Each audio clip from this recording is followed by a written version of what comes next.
So when we think of research, my job now in the next 30 to 40 minutes is to just give some introductory concepts of what actually it means to all of us. And because whenever we think about research, different people have different concepts, and sometimes they can be quite funny.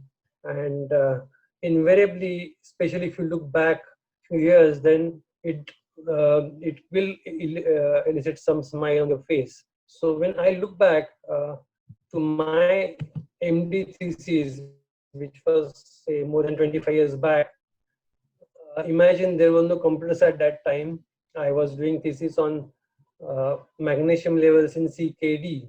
So when it came to doing a little bit of statistics that was needed, I had to run to the PSM textbook of PARC, get all the formulas for correlation coefficient, simple regression, and then had to plot the graphs and then do everything manual work by hand. But obviously, that's not the real story. The main story actually happened presented my proposal to our departmental committee for the thesis proposal, and I tried to explain everything, and most of them had some discussion. But towards the end, someone from the faculty asked me, "Okay, everything looks good, but what are you going to do in this?" I was not able to understand much, and I was trying to understand the question when he just said, you know, the magnesium levels are going to be done in the lab. Nerve conduction studies are going to be done by someone else. So everything is being done by someone else. What are you going to do? So I started scratching my head, but it all ended up in a situation where I had to do all the nerve conduction studies myself during the day and then run to the lab in the night and do the magnesium levels in the night. So back then maybe there was some thought that research has a lot of manual work and you have to do a lot of physical work to be able to do good research. Luckily over the last 2 decades or so things have improved, and I think most of us have now come to realize that it involves a lot of thought process, a lot of mental work, intellectual work. Of course there is some hard work that everybody has to put in, but that's not enough. So, what exactly is research? Still, a lot of people have these funny ideas, and I still keep getting calls, especially from the MD candidates who are going to submit their thesis just a week or so before the last date of submission. They come to, running to me and then say, "Sir, please, can you calculate a few p values, because without p values, you can't submit any thesis." So for them, probably p-values is the most important part of the thesis. Our nephrology or the DM candidates are a bit more smart and they know the significance or not of the p-value. So they're not so much worried about the p-value, but they are still worried about statistics. They think that whenever I talk to them, what they think is that they know most of things about research methods and how to conduct, how to design and conduct study, except when it comes to statistics. Now my colleagues and actually friends who are in faculty now and having students, they can also have some interesting ideas, and sometimes they send their students to me when they're in the first year and want to discuss with me their thesis proposal. So I'm initially quite happy. Finally, there is someone who wants to talk to me before starting a study rather than after doing a study. But what happens often is that when they come to me and I start asking them, okay, so tell me what you are going to do, what kind of study design you have, who are going to include, how are going to deal with confounding, etc. Then they say, we have sorted all those things and we're not worried about that. But what we need to do is, we need to look at the sample size. Can you please let us know the sample size? How much patient we need to include? Rest everything we'll manage. So there is something that has come to a concept of, research means only statistics, sample size, p-values. I mean, surely they are the important parts of research, but they are not the only parts of research. So if you have a lasting research, if you want to do lasting research, like this paper of Cockcroft Gold that was published in the 70s, and it was published in a reputed journal, and we are still using that equation even if the CKD-AP or MDRD patients are around. So here is a little question to all of you now. Dr. Aniket, can you launch the little poll? The question is, who was Dr. Cockcroft? Was he a pulmonologist? Was he a physician internist? Was he a nephrologist? Or was he an epidemiologist? So I think you get 10 seconds to answer, and let's see what is the opinion of the house. Please only for the question. First question.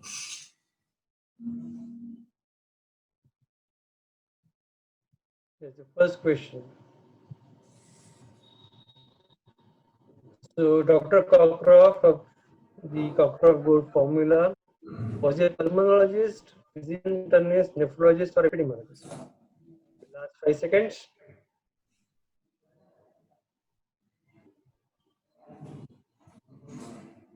Hello. Hello, sir. Hello? Yes. So have people voted? Or can you have the results?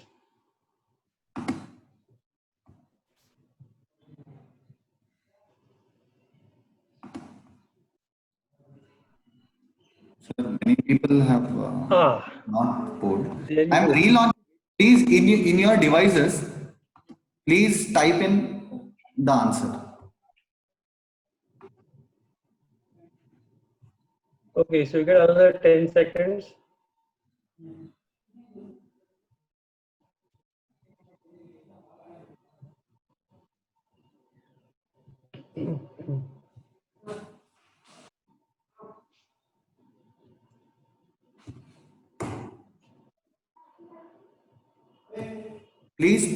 Please poll only for the first question, not for the other question.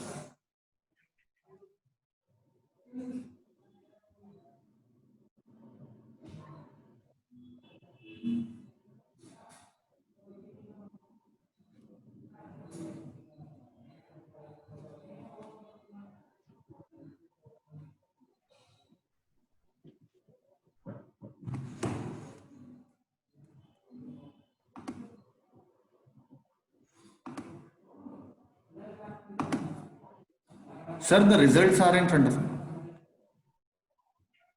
Okay, thank you, Aniket. All right, so that's an interesting mix of results. So let's see who was actually Dr. Cockcroft. Hello. Yes, sir. Hello. Yes, sir. So you can read here. Yeah, thank you. So you can read here what Dr. Cockcroft has himself said about this. It is with amusement that after almost 20 years as an academic asthmatologist, the House officers recognize my name as that associated with Cockcroft Board formula. So it turns out that Dr. Cockcroft was actually a resident in internal medicine who was rotating in nephrology with Dr. Galt when he came up with this idea of doing this equation, a predicting equation for creatinine clearance. They had samples of about 250 patients of 24-hour urinary collection and measurement of creatinine in that. And so he once thought that why not turn it into a predicting equation? And that's how the Cockcroft-Bolt equation came about. Now, at least Dr. Cockcroft had um, a few hundred patients. But research is not about numbers either. If you look at the seminal paper of SIADH, which was published by Dr. Schwartz way back, it was based on very meticulous study, metabolic study of only 2 patients of bronchogenic carcinoma. So just 2 patients of bronchogenic carcinoma, a good study led to the understanding of the whole phenomenon of SIADH. So you don't have to be, have a lot of resources, a lot of patients to start and produce good lasting research. So what exactly you do need?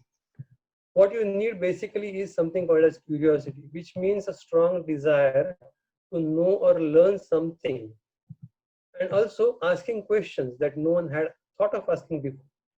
I remember a story of a Nobel laureate who once, when he was a child and used to go to school, his mother used to ask him after coming back from school, "Don't tell me what you answered in the class. Please tell me what you asked to the teachers today." Which question did you ask? So that actually ignited his mind in asking more and more questions. And what kind of questions that we can ask? As clinicians, all these kinds of questions come to our mind. Who gets a particular disease, and what happens to someone if that person gets a disease? So although this slide is very old, if you just put COVID-19 in place of disease X, it becomes very contemporary, because everybody is engrossed with COVID-19 today, and there are a lot of things we still don't know about it. So all these questions keep coming to our mind regarding COVID-19. And more clinically relevant questions like which treatment is beneficial, which drug is better, which medicine for a particular disease. So all those kinds of questions are very, very important. We keep on asking them, and we need to find answers to them. So obviously there are lots of questions, but how to get reliable answers? So research is the only way when you can get somewhat reliable answers to these questions. Research is a process to discover new knowledge, and the Code of Federal Regulation defines it as a systematic investigation, that is the gathering and analysis of information designed to develop or contribute generalizable knowledge. So all these words are very, very important.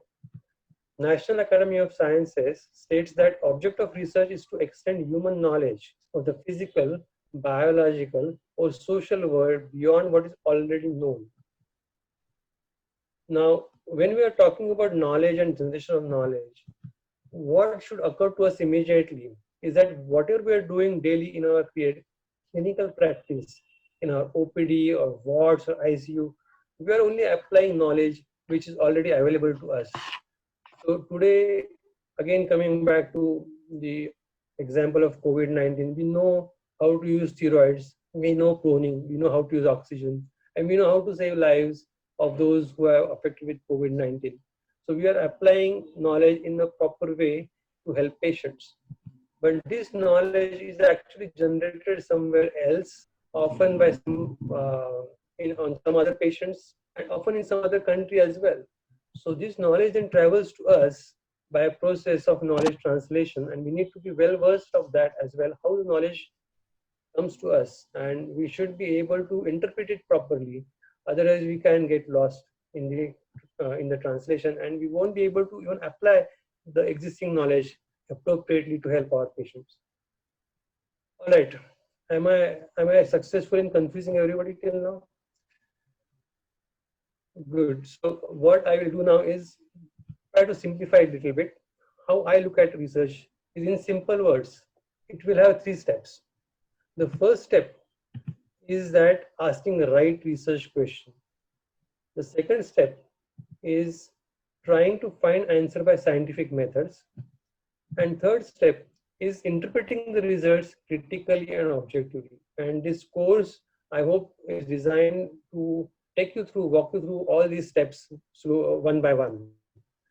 Now, scientific methods is something which is very important, because we can, learn new things by just reading books, by going to vacation or visiting different places, but that's not considered research. So what is important in research is that it uses a systematic process called scientific method. So scientific method is an integral part of research. So what is scientific method? So if you look at it right from the start, as we said earlier, in our everyday clinical work, we observe a lot of things and certain questions spring to our mind. So we then run to the internet, start literature search, try and find answers to those questions. If we don't get satisfactory answers, then we have to try and generate or form certain hypotheses, which we'll test by subsequent studies, either observational or experiments. Then after running the study, we collect the data, analyze, draw conclusions, share the results. Sharing the results is also important. We have to discuss with our peers and make sure that our findings are adequately corroborated or not. We have to look at a variety of our findings. Then based on our results, we develop new interventions and start applying those in our practice. After we start practicing those, obviously new questions will arise, we observe, and again, this whole process will continue. So research may not actually be able to give you the final answer, but it will lead you at least one step at a time to the path of advanced knowledge. Now, why do we need such an elaborate and systematic process called scientific methods? So let me just stop here for a second and um, let's see this video and hear this video. Okay, I'm just going to stop sharing for a minute. Beside the sea on Mr. Pepper's place, there lived a cow, a donkey, a sheep, a pig, and a tiny little mouse. They were good friends, and one warm sunny morning, for no particular reason, they decided to go for a row in the bay. Do you know who sank the boat? Was it the cow who almost fell in when she tilted the boat and made such a din? No, it wasn't the cow who almost fell in. Do you know who sank the boat? Was it the donkey who balanced her weight, who yelled, "I'll get in at the bow before it's too late"? No, it wasn't the donkey who balanced her weight. Do you know who sank the boat? Was it the pig, as fat as butter, who stepped in at the side and caused a great flutter? No, it wasn't the pig, as fat as butter. Do you know who sank the boat? Was it the sheep who knew where to sit to level the boat so that she could knit? No, it wasn't the sheep who knew where to sit. Do you know who sank the boat? Was it the little mouse, the last to get in, who was lightest of all? Could it be him?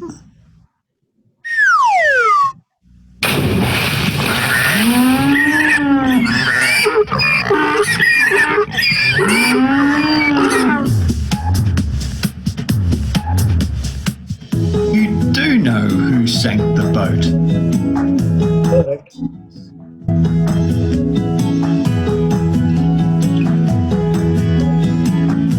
Alright, Aniket, I think I'll stop video.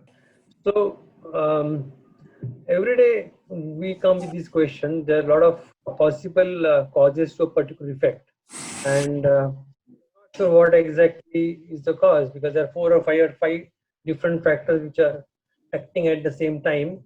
And it is very typical tendency of most of us, it's just a human tendency to remember only the last thing that happened and try and relate it to what is the effect today that we are seeing.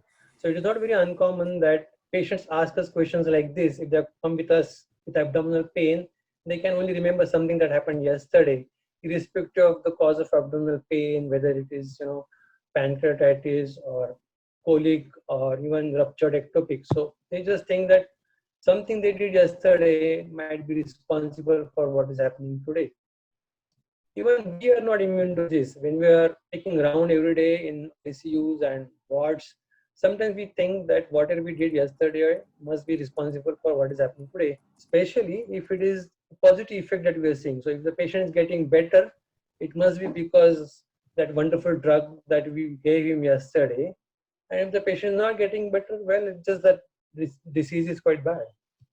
So that kind of a cause and effect relationship is very common in our mind. Now we need to dissect that out, because the main or the central part of research is dissecting out the cause and effect relationship. So when we think of a cause-effect relationship, traditionally we look at organism, genetic factors, environmental factors as causing disease as an effect. But as clinician, we should start also thinking of treatments, diagnostic tests, and other interventions which lead to cure or even adverse events and cost as the potential effects of our treatments or our interventions. Now, unfortunately, establishing such cause and effect relationship may not be very easy, and because the relationship between the cause and effect is quite complicated. Often it is multiple causes leading to multiple effects, Often it goes multiple in-between steps which are tightly interlinked, which lead to something what is called web of causation. So we'll have to this web of causation to try and understand a cause-effect relationship and prove that a particular factor is truly a cause of the effect that we are seeing. When you go back in 1888, Dr. Robert Koch was trying to figure out the relationship between infections and organisms, and he was trying to prove that microbes were causing the disease actually. So he had come with this Koch's postulate that we all know, that causal organism must be constantly associated with the disease. We should be able to isolate the organism, should be able to grow it in culture, should be able to inoculate in a new animal, produce the same disease, and again should be able to isolate it from the new animal and produce disease in another animal. So these kinds of postulates were fine, and it probably are true for certain laboratory studies. But when it comes to clinical medicine, most of our clinical situations are not appropriate to apply these kinds of postulates. So what happened in the last century is that Dr. Hill, who was a Surgeon General of Britain, who came up with these postulates of causality, and we will go through them one by one quickly. A potential cause and effect relationship. The first is temporal sequence. That means the cause must precede the effect. Now this sounds very silly and simple, but as you will hopefully notice in the subsequent sessions, that in certain observational study design, it sometimes is quite difficult to establish what comes first. The potential exposure came first, or whether the potential outcome came first. So that is quite crucial to determine. Secondly, strength of association. By that is your odds ratios or relative risk or hazard ratio, whatever you're calculating, or the difference between two groups. Those should be large. The larger the difference, the larger the odds ratio, larger is the strength of association, and the association is causal. So again, remember, the strength of association is more about the effect size, that is the how big odds ratio is. It doesn't depend on your p-value. Thirdly, consistency of association. What it able to replicate the same findings from different dose-response relationship. If we can document that more of the exposure leads to more of the effect in stepwise fashion, then that also strengthens the causal effect. There has to be some mechanism that we should be able to explain the potential chain from the cause and effect. So that is something called as biological plausibility. So we should be able to explain the effect arising from the cause based on our current understanding of biology. And lastly, we should be able to have experimental evidence if possible, something like an RCT in a clinical setting. Now,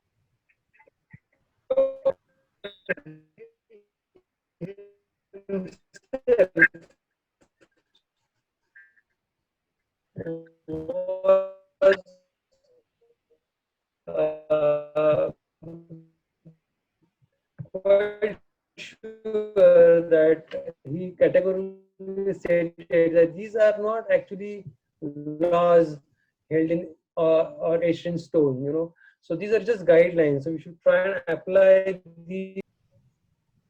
Dr. Atul, somebody has a question. Am I audible? Yes.